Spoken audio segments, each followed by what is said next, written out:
Hello, আসসালামু আলাইকুম। আশা করি সবাই ভালো আছেন, আমিও ভালো আছি আলহামদুলিল্লাহ।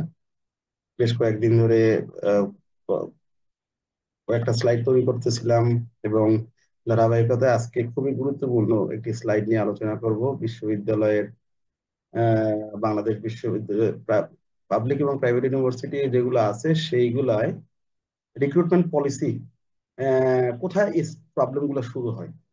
Yes, faculty recruitment policy in Bangladesh, where problem starts, কোথা থেকে শুরু হয়। Bismillahirrahmanirrahim. Professor requirements SSC, HSC. It starts with laughing. I mean, একটা সার্কুলার দেখলাম, সেখানে প্রফেসর রিকোয়ারমেন্টের মধ্যে এসএসসি এবং এইচএসসি ক্রাইটেরিয়াটা দিছে। এখন একজন প্রফেসর, তার যদি এসএসসি এবং এইচএসসি রেজাল্টের জন্য যদি সে এন্টার না করতে পারে, দিস ইজ ভেরি প্যাথেটিক। হ্যাঁ, আমার কাছে, আমি জানি একজন বড় ভাই, দুই তিনজন বড় ভাই আছেন এরকম। এখন যদি তারা এটাই হয়, তাহলে তো আমি ডিমান্ড করতে পারি, আগে তো এরকম কথা বলতো না কেউ, আমি ডিমান্ড করতে পারি যে প্রাইম মিনিস্টার যে ক্যান্ডিডেট, তার পোস্ট ডক্টরেট থাকতে হবে অ্যাটলিস্ট। হ্যাঁ।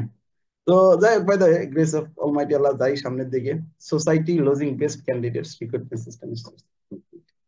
শুধু এই রিক্রুটমেন্ট সিস্টেমের কারণে বাংলাদেশের আহ, বা পৃথিবীর বিভিন্ন জায়গায় আমরা বহু মানে বেস্ট ক্যান্ডিডেট আমরা হারায় ফেলছি, এবং হারায় ফেলতেছি যারা কিনা কোম্পানি অর্গানাইজেশনে ভালো ভালো কাজ করতে পারতো। আমরা আসলে পারতেছি না এরকম। এখন বাংলাদেশে ফ্যাকাল্টি রিক্রুটমেন্ট ক্ষেত্রে যে জিনিসটা আসতেছে, আমরা যে নীতিমালাগুলো খেয়াল করি, 53 সাল ধরে একই নীতিমালাগুলো চলে আসতেছে, বাট আমরা এগুলো সমাধান করার জন্য কেউ আসলে আলোচনা করতেছি না। দ্যাটস দ্য ভেরি প্যাথেটিক বিষয়। এবং এটার রেজাল্ট হিসাবে আমি দাঁড় করাই হচ্ছে ঢাকায় যে আরাফাত, আহ, কিসের সে একজন শিক্ষক, আবার নেতা হইছে। তার তার বিপরীতে হিরো আলম এমপিতে দাঁড়াইছে, এবং যদি সে আসলে নির্বাচন ভোট কাউন্ট হইতো, তার মানে যে জিতাও দিতে পারতো। তো এই হচ্ছে অবস্থা সব মিলে। তো এখন ঘটনা হচ্ছে, টাইম এমন একটা সময় আমরা চলে আসছি যে এটা আসলে concern, we should be very concern over the academicians. এটা প্লিজ সবার কাছে রিকোয়েস্ট, এই জায়গাগুলো সলিউশন করার সময় আসছে, এটার উপরে কাজ করতে হবে। এখন খেয়াল করেন, এসএসসি এবং এইচএসসি রেজাল্টের কারণে যদি একজন বিশ্ববিদ্যালয়ের রেজাল্ট মানে শিক্ষক হইতে না পারে, তার মানে কি, যে এইচএসসি এবং এসএসসি রেজাল্ট আমাদের দেশে FT50 জার্নালে পাবলিশ হওয়া পেপারের চেয়েও বেশি কি দাম। আবার যে ব্যক্তিরা এই পলিসি তৈরি করতেছে, সেই ব্যক্তিরাই কিন্তু যদি FT50 পেপারের মানে সেখানে পাবলিশ করে, অথবা এবিডিসি সেখানে যদি তাকে কো অথরও খুশি থাকবে সে। That's very simple. আমরা জানি, যা রিসার্চ করি, সেক্ষেত্রে এসএসসি এইচএসসি রেজাল্ট চাওয়া হইতেছে, এটার মানে কি? এটার আসলে কোনো মানে আমি খুঁজে পাই না কখনো। এই গত 3 দিন বা 2 দিন আগে আমার ইউনিভার্সিটি, রাজশাহী ইউনিভার্সিটি, এটা বাদ দেওয়া হয়েছে, আমি শুনছি যতদূর।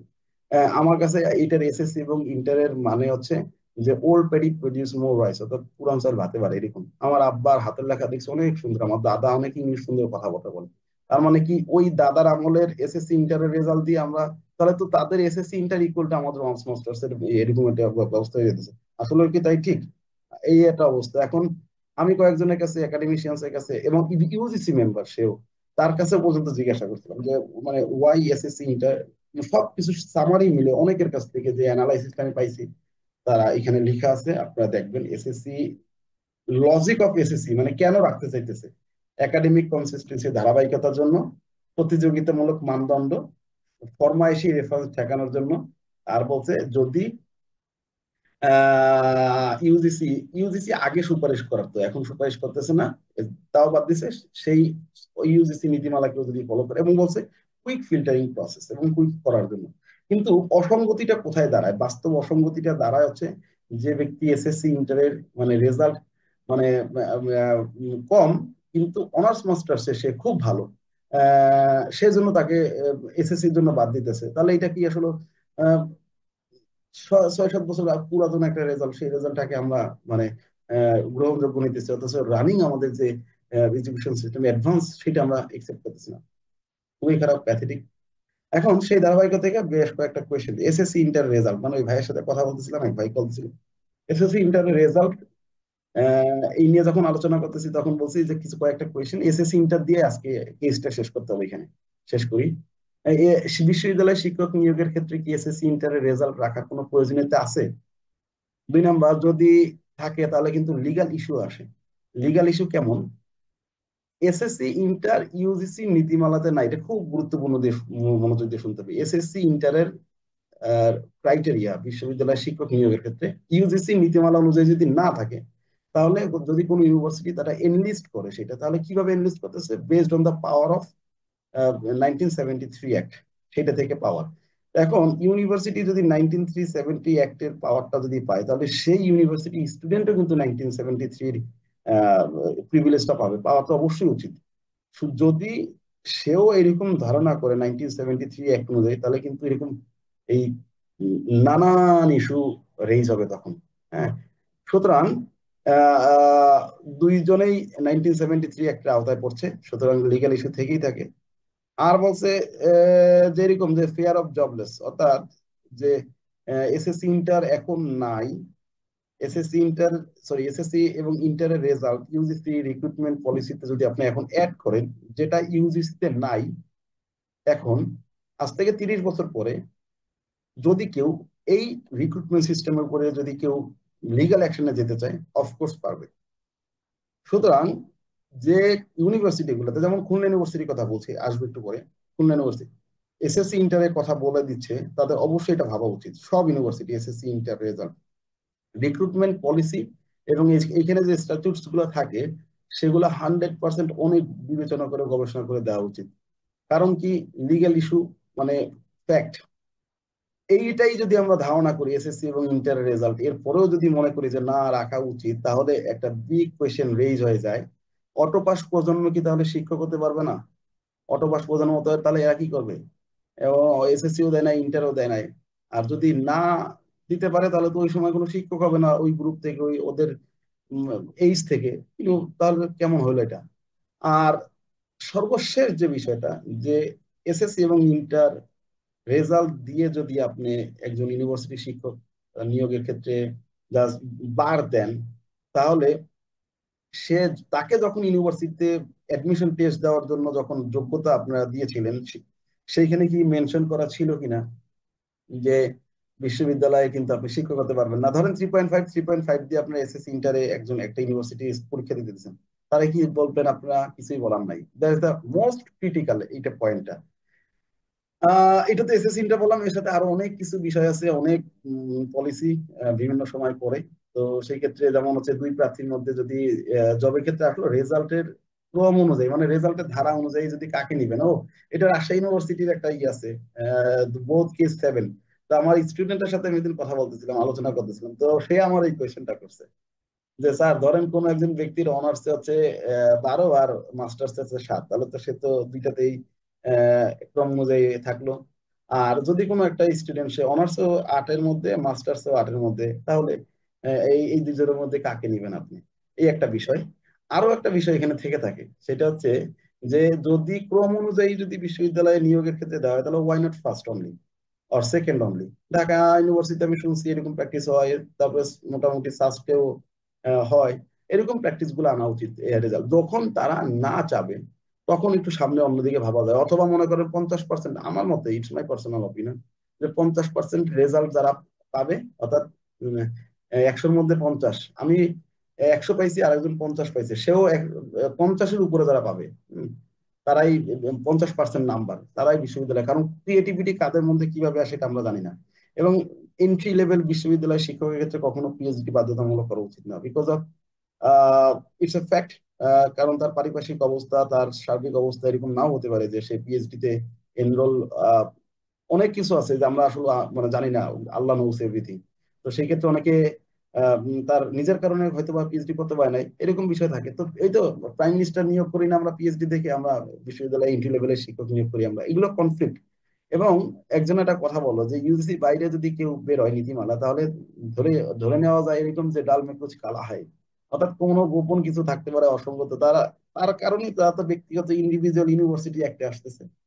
এই আর কি, আসলে নিয়োগের গুলো বিষয়গুলো ফ্যাক্ট। এই যে এখানে দুইটা নিয়োগ, না সরি সরি, এখানে ইউজিসি নীতিমালা, এখানে ইউজিসি নীতিমালাটা দেওয়া আছে, আর এখানে রাজশাহী বিশ্ববিদ্যালয়, আমি ইউনিভার্সিটি, আমার ইউনিভার্সিটি ভূতত্ত্ব খনিবিদ্যা বিভাগের লাস্ট যে লেকচারটা দিয়েছিলাম, সেইখানে এই সার্কুলারটা ব্যবহার করছিলাম। তো এইখানে দুইটাতেই কনসিস্টেন্সি ইনকনসিস্টেন্সি আছে। কিভাবে? এটা কিন্তু UGC policy, recruitment policy, UGC.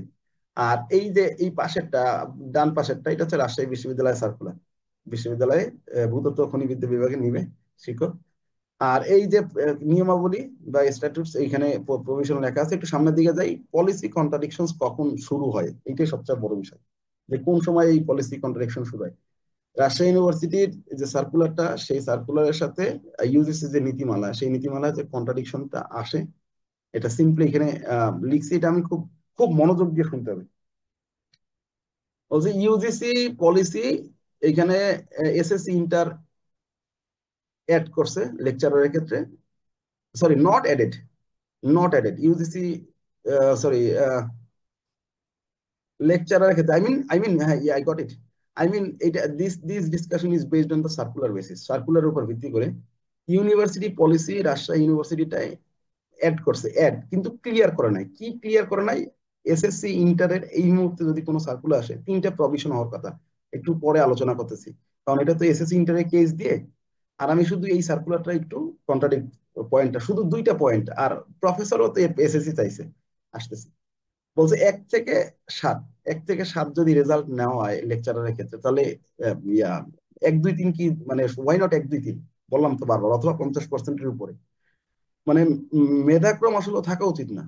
আর বিগ ইস্যু হচ্ছে এখানে যে দুই রেজাল্ট চাইছে। রেজাল্ট হচ্ছে ইউজিসি যে নীতিমালা, সেই নীতিমালা অনুযায়ী অনার্স মাস্টার্স দুইটাতে 3.5 টাকা লাগবে। আবার বলছে সাথে আর একটা কন্ডিশন, বি আর ডি ইস্যুতে, অর্থাৎ এই যে বি মানে হচ্ছে খ, আর এই যে এই যে খ, এখানে খ, আর আছে ঘ, বি আর ডি, এবিসিডি দ্বারা প্রকাশ। বলছে ডি ইস্যুতে, বি আর ডি ইস্যুতে বলছে, বিতে বলছে এসএসসি, সরি, বিতে বলছে এসএসসি ইন্টারে থাকা লাগবে না। বিতে বলা হয়েছে অনার্স এবং মাস্টার্সে 3.55 থাকা লাগবে। অন দা আদার হ্যান্ড ডিতে বলছে তার মেধাক্রম 1 থেকে 7 থাকা লাগবে। এখন এক ছেলে, এক, সরি, এক ক্যান্ডিডেট, সে যদি 3.48 পায়, 48 পায়, সে ফ্যাকাল্টি ফার্স্ট হলো, সেক্ষেত্রে কি করবে? হ্যাঁ, সেক্ষেত্রেও সে অ্যাপ্লাই করতে পারবে। এটা রাজশাহী ইউনিভার্সিটির অ্যাক্ট অনুযায়ী সে লাস্ট মনে 2022-এ হয়েছে, সেই অনুযায়ী সে পারবে। নীতিমালা, নিউজ নীতিমালা অনুযায়ী সে পারবে। পারবে বলতে ওইটা ক্লজ এইভাবে লেখা আছে। হ্যাঁ, কিন্তু এই ধরনের কনফ্লিক্টিং এর মধ্যে তো যাওয়ার দরকার নাই। আচ্ছা, 1 থেকে 7-এর মধ্যে 3.55, এইটা দুইটাই নিল। সে মনে করেন আপনার কোনো ক্যান্ডিডেট যদি 3.4 পাই আসে, যদি এমআইটি থেকে ইয়া করে, সে পিএইচডি করেছে, তাহলে আমরা কি করবো? এই জন্য শিথিল করা লাগবে বা এরকম, এগুলো পরের বিষয়। তারপরে অ্যাসিস্ট্যান্ট প্রফেসরের দিকে আসি। এখানে এইটা আরো মজার একটা বিষয়, অ্যাসিস্ট্যান্ট প্রফেসর ইস্যুটা লিখছে পিএইচডি ইজ মাস্ট। আচ্ছা, ধরে নিলাম পিএইচডি ইজ মাস্ট, কারণ এটা সার্কুলার, পিএইচডি মানে বিশ্ববিদ্যালয়ে শিক্ষকতার ক্ষেত্রে পিএইচডি থাকা ভালো, মানে হায়ার হায়ার ডিগ্রি। যদি পিএইচডি যদি থাকে, তাহলে আমরা কেন মানে অন্য পলিসি গুলা, মানে অন্য ক্রাইটেরিয়া গুলোতে আমরা যাবো, বলেন তো? এটা হচ্ছে আমার মূল কথা। আমার তো পিএইচডি আছে, পিএইচডি থাকলে আমার রেজাল্ট, আমি অন্য ক্রাইটেরিয়া দেখবো। মজার বিষয় হচ্ছে যে অ্যাসিস্ট্যান্ট প্রফেসরের ক্রাইটেরিয়া আরো ডেসপারেট। সেখানে পিএইচডি মাস্ট, সাথে আবার লেকচারারের যে কন্ডিশন গুলো আছে সেগুলো ফুলফিল করা লাগবে। আরো একটা মজার বিষয় আছে, সেখানে পাবলিক প্রাইভেট ইউনিভার্সিটি যেখানে শিক্ষকতা করে, সেটার আবার এক্সপিরিয়েন্স কাউন্ট কম করা হবে, অর্ধেক করা, অর্ধেক বা করা করবে। এইটা একটা কথা। আমার পিএইচডি আছে, পিএইচডি থেকে তারপরে হচ্ছে আমি আবার আমার এসএসসি ইন্টারের রেজাল্ট, অনার্স মাস্টার্স এর রেজাল্ট আবার 1 থেকে 7 সব ফুলফিল করা লাগবে। তো না, আবার জার্নালের কথা লিখে আছে। আমি বুঝতাম যে না, পিএইচডি বাধ্যতামূলক। জার্নালের কথা, মানে পাবলিকেশনের কথা যখন লেখা থাকে, তখন পিয়ার রিভিউ লিখে ভালো ইন্ডেক্স। পিয়ার রিভিউ আর ভালো ইন্ডেক্স বলতে কি বুঝি ভাই? আমি তো আসলে বুঝি না। পিয়ার ইম্প্যাক্ট ফ্যাক্টর, এইটা ক্লিয়ার করতে হবে। আইদার FT50, তারপরে এবিডিসি র্যাঙ্ক, এসএসসিআই, ইএসসিআই, এইচসিআই, অথবা সিএনটিআই, তারপরে এরিম, ইরাসমাস, এইগুলা ইন্ডেক্সিং যত থাকে, ক্যাপস, হ্যাঁ, যদি থাকে তাহলে গুড। হ্যাঁ, আর আর আর আর কেন দরকার? আর আর তো দরকার নাই। যদি দরকার থাকে তখন এই প্রবলেম গুলো হয়। কেমন প্রবলেম দেখেন, ফাইন্ডিংস, এই রেজাল্ট কি, এই যে আমরা এখানে যে এতগুলো প্রবলেম, এখানে দেখবেন প্রত্যেকটা প্রবলেম একটু সময় নিয়ে আপনারা পড়বেন যারা এটা দেখবেন। কমনলি বাংলাদেশে 2টা পোস্টেই হয়। একজন আমাকে বলছিল যে এই পোস্ট, এই সার্কুলারটা বেস্ট সার্কুলার, তাকে, তার জন্য আমি বলছি no, this is old circular man. Each clauses, মানে যতগুলো নীতিমালা দেওয়া আছে, প্রত্যেকটা নীতিমালা 1973-এর অ্যাক্ট অনুযায়ী, আমিও আইনগত সুবিধা নিতে পারবো, ইউনিভার্সিটি আইনগত সুবিধা নিতে পারবে। সো রিমেম্বার, ইউনিভার্সিটি অ্যাক্ট শুধু ডিলিট এবং কি অ্যামেন্ড করে। সিমিলারলি ওই ক্যান্ডিডেটও কিন্তু ডিলিট অ্যামেন্ড অনেক কিছু করতে পারবে। সে তার মতো করে কিন্তু ড্রাফট করা মানে এখতিয়ার রাখে। এবং যদি লিগ্যাল ইস্যুর ক্ষেত্রে যায় সেক্ষেত্রে অফকোর্স কোর্ট, ল, ইউজিসি ভিকটিমের মানে পাশেই থাকে। হ্যাঁ, সেক্ষেত্রে হয় কি আইনগত জটিলতা হয়ে যায় এবং লেন্দি হয় প্রসেস, নানান ইস্যুগুলো থাকে। তো এই এই দেশে আমরা তো এখন আর এইগুলো চাই না। হ্যাঁ, এবং কেন আমরা একটা ভেরিফাইড মানে ইসে যাব না, সার্কুলারে যাব না, যেখানে ইউনিফাইড পলিসিস থাকবে, ইউজিসি খুশি থাকবে, শিক্ষক পেয়ে ইউনিভার্সিটি তারা গুড এক্সাম্পল ইয়া ইয়া ক্রিয়েট করতে পারবে। আমাদের ইউনিভার্সিটি ম্যানচেস্টার, আমাদের university imperial, Oxford, Harvard, Cambridge, এইসব জায়গা থেকে, হংকং, এইসব জায়গা থেকে ইউনিভার্সিটি শিক্ষকরা চলে আসবে আমাদের ইউনিভার্সিটি শিক্ষকরা। এখন এটা কিভাবে শেষ করা যায়, মানে সলিউশন করা যায়? Solution is very tough. হ্যাঁ, গুড এক্সাম্পল যদি করে সলিউশন হচ্ছে 1973 অ্যাক্ট। তারপরে এই সলিউশন গুলো একটু পরে পরে নিয়েন, কারণ আহ, আজকের যে এটা কি জব সার্কুলার প্রবলেমস, এই আর একটা প্রবলেমস। জব সার্কুলার, আমাদের যে সার্কুলারটা দেয় এটা প্লিজ একটু রেসপেক্টিভ কনসার্ন আপনাদের প্রতি শ্রদ্ধা রেখে আমি একটু বলি, এটা আসলে ঠিক না। এটা আমরা ইউজিসি বা ইউনিভার্সিটি আপনারা একটু দেখবেন ভেবে, যারাই শুনবেন যদি পারা যায়। স্টার্টিং উইথ স্যালারি, সার্কুলার শুরু হয় স্যালারি স্টার্টিং দিয়ে। হ্যাঁ, সার্কুলার আসলে আহ, মানে শিক্ষকতা professional circular is a fact. মানে দুবাই, তারপরে ভালো ভালো জায়গায় ইউনিভার্সিটি গুলোতে মানে ইউনিভার্সিটি শিক্ষক এবং ইমামদের ক্ষেত্রে টাকার বিষয়গুলো না মেনশন করে আর কি। ইউজিসি পলিসি ট্রাই করবেন একটু মেনটেন করতে। আর বলছে সার্কুলার মানে প্রচুর পরিমাণ সার্কুলার আসে, চেঞ্জ হয়। আর সবচেয়ে মজার বিষয় হচ্ছে 10 কপি অ্যাটেস্টেড থাকা লাগে, মানে 10 কপি। আমি যেটা ফিল করবো সেটা 10 কপি আমার পূরণ করা লাগবে। যাদের একটু বেশি পেপার স্টেপার আছে তাদের জন্য খুব কষ্ট হয়ে যায়। এবং অ্যাটেস্টেড মানে অ্যাটেস্টেড, এই এখন আর অ্যাটেস্টেড করার বিষয় আছে, আমার সাথে অনলাইন বেস পাওয়া যায়। আর সারপ্রাইজিংলি খুব ইফেক্টিভ একটা বিষয় হচ্ছে ক্যান্ডিডেটস আর নট ইনফর্ম। কোন একটা ক্যান্ডিডেটকে যদি রিজেক্ট করা হয়, সেই ক্যান্ডিডেটকে সবার আগে জানাইতে হয় যে এই কারণে আপনাকে নেওয়া হয় নাই। So that's all. No, that's not at all. যে ভাই এসএসসি এবং ইন্টারের জন্য বলছিলেন যে এসএসসি এবং ইন্টারের রেজাল্টের কারণে তার সব ফুলফিল হয়ে গেছে, সে সরি কোরিয়ার একটা ইউনিভার্সিটিতে পিএইচডি করতে, প্রফেসর হিসেবে শিক্ষকতা করতেছে, সে পারতেছে না। তার জন্য ভাই আপনি এই এক্সটেন্ড ভিডিও অংশটুকু প্লিজ, সেটা হচ্ছে যে আপনি দয়া করে রিড দ্য সার্কুলার ফার্স্ট। আপনি একটু সার্কুলারটা ভালো করে পড়বেন। কারণ কি, সার্কুলারে এসএসসি এবং ইন্টার রিলেটেড 3টা প্রভিশন থাকা উচিত। যদি এসএসসি এবং ইন্টারের কথা থাকে, 3টা প্রভিশন। 1 নম্বর প্রভিশন হচ্ছে এসএসসি ইন্টার যারা ক্লিয়ার মেনশন জিপিএ, অর্থাৎ রিসেন্ট গ্রাজুয়েট যারা 2000, রিসেন্ট গ্রাজুয়েট বলতে 2006 থেকে 2025, এই রিসেন্ট গ্রাজুয়েট যারা, তাদের ক্ষেত্রে ক্লিয়ার মেনশন করা থাকে সিজিপিএ যে 10-এর মধ্যে দুইটায় 10, 5 + 10-এর মধ্যে কত পাইতে হবে। আর বলছে একটু আগে তাদের জন্য division, first division, second division, এইটা এসএসসি ইন্টারের ক্ষেত্রে লেখা থাকবে, সনাতন এই পদ্ধতি লেখা থাকে। আর মাঝখানে একটা আছে, সেই ভাই সেই জায়গা পড়ছে। সেটা হচ্ছে 2 থেকে 3, 3 থেকে 5, অর্থাৎ 3 থেকে 5 সালে বাংলাদেশে ওই জিপিএটাই ফোর্থ সাবজেক্ট অ্যাড হয়েছিল না। মানে উইদাউট ফোর্থ সাবজেক্ট ওই সময় বাংলাদেশে কেউ প্লাস পায়নি। হ্যাঁ, ফোর হাতে কোনো অল্প একটা ফোর পাইছিল, এটা অনেকে জানে না। এখন ভাই আপনার জন্য উদ্দেশ্য করে বলছি, ইয়েস, ওই সময়কার রেজাল্ট, এই ইসের যাদের রেজাল্ট, তারা আপনারা অ্যাপ্লাই করবেন অবশ্যই with the help of a gazette. Gazette, একটা গেজেট কি জিনিস? গেজেট হচ্ছে যখন কিনা এই প্রবলেমটা একেবারে প্রকট আকারে ধারণ করে 2003 সালে এবং 5 সালে, হয়তো বা কেউ এরকম বলে নাই যে অ্যাপ্লাই করতে পারছে না, তখন সরকার এটাকে আমলে নিয়ে একটা নীতিমালা বের করে। সেটা হচ্ছে 2003 এবং 5 সালের গেজেট বের করে, একটা 2003 এবং 5 সালের ক্যান্ডিডেটরা তাদের রেজাল্ট সমতা বিধান করতে পারবে ডিভিশন অনুযায়ী। সেই ডিভিশনের ক্ষেত্রে তাহলে এখন যে ব্যক্তি 2, 3 থেকে 5 পারবে না, সে ইদার এই রিসেন্ট সার্কুলারও দেখতে পারবে, মানে রিসেন্ট এসএসসি ইন্টারের রেজাল্ট তার সাথে ক্রাইটেরিয়া ফুলফিল করলে ওকে। আর যদি না ফুলফিল করে তাহলে ডিভিশনে যেতে পারবে সে। ডিভিশনটা কি দেখেন, আহ সেই ডিভিশনটা এখানে দেওয়া হয়নি মনে হয়। আচ্ছা, ডিভিশনটা আমি কমেন্টে হয়তো বা দিয়ে দেবো। সেই ডিভিশনটা যে 3 থেকে 3.25 এর একটু যদি উপরে পায় তাহলেই সে ফার্স্ট ডিভিশন। হ্যাঁ, এইরকম একটা গেজেট এটা দেওয়া উচিত ছিল আমার। আহ, আর আর একটা বিষয় কি, সেটা হচ্ছে যে গেজেট হলো সরকার কর্তৃক এটা প্রকাশিত প্রকাশনা, যেখানে কিনা অবশ্যই আহ, নির্দিষ্ট বিধি এবং বিধান অনুযায়ী বিজ্ঞাপন আকারে দিবে, তার পরবর্তীতে ওই ইউনিভার্সিটি গুলা তাদের পলিসি গুলাতে সেটা অ্যাড করে নিবে ওই গেজেট অনুযায়ী।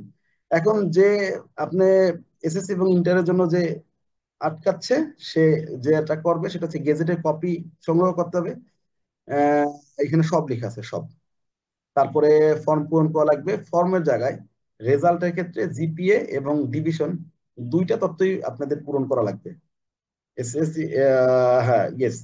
এন্ড আবেদনপত্রের সাথে অবশ্যই একটা পেজ, গেজেট সেই একটা পেজ আপনি অ্যাড করবেন। অ্যাড করার পরে আপনি আহ, তারপরে আপনি যখন সাবমিট করে দেবেন অর্থাৎ ফরওয়ার্ড করে দেবেন আপনার অ্যাপ্লিকেশন, তখন আপনার প্রয়োজনীয় নিয়োগ কর্তৃপক্ষের সাথে কথা বলতে হবে, অর্থাৎ রেজিস্ট্রার ডিপার্টমেন্টে সেটা গেছে কিনা আপনি সেটা বলবেন, এবং আপনি যে গেজেট দিয়ে দিচ্ছেন সেই গেজেটেরটাও মেনশন করবেন। এবং আহ, তারা do not miss the apply বলছে, ভাই অ্যাপ্লাই মিস করবেন না, অফকোর্স অ্যাপ্লাই করবেন।